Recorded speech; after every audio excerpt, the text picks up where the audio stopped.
Toda gente pode tomar nota que o custo de vida está subindo, está seguindo subir, e para a gente está impagável. A água cabe subir. O app não é bem visto de com, não para e aumento, e para que a você ela vai dor. Mas compreender banda não que está para sobre que já na riba perda de 150 milhões acaba de mais ou menos um ano. Gasolina, caríssimo. Comida, comestíveis. E em produto não tem, e o qual tem a bira mais caro. Para todos estão que cuida bestia, que também compra comida de galinha, que custa 31 florim, a bira 48 florim.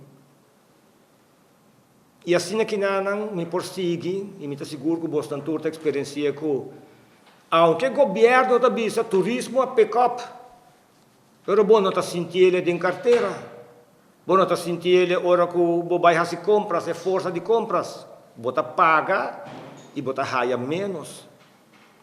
Comerciante não também bindilante e queja. É mais, a o que não ahata acaba bindilante e visa que é aumento de BTW que o governo também implementar para sobrepopare. Junto com todo outro aumento não tem entre outros de água, também cria perfect storm. Receita perfeita para problema seguir crescendo dentro do país aqui. Nós estamos em temporada de vacância e quando de Bolsonaro de facto alogra vai vacância na beach of Dagami po niya sina, ficas. Pasal o Prime Minister por abay Holanda, the first class.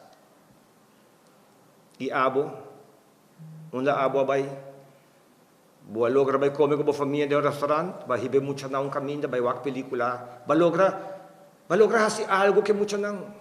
Como bata hasi o que kubo uniforme ng school, ku school health, ku tas di school, e tur artefacto na escola para sobra mita guardo acerca tur anya pa ajuda e mita ajuda tena unda mi por qual tamane dropper de barreiro caliente de tur necessidade que tem e com abo também hasi que o governo está fazendo que o ministro de ensinança está fazendo a respeito para sobre como está seguro que o ex-ministro Lampo possiente que não compartilha cubo que ele a hasi que ele a laga atrás para buiu.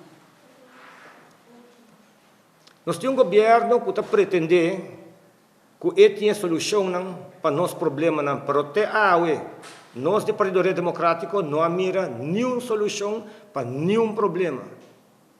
Nós mira a mesma mentalidade de dinossauro, que quer depender de pilar econômico, qual é o turismo, e nós estamos mais orgulhosos de nosso turismo.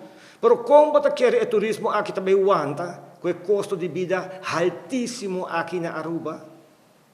Quando está querendo que o turista não quis outro país do Caribe, caminho com $1 tem mais valor. O que você quer também passa hora que para via de custo de vida aqui criminalidade sube, arriba turista não. Você acorda que atraco na arriba joierias não que tem área de hospital. Que efeito você quer saber também tem?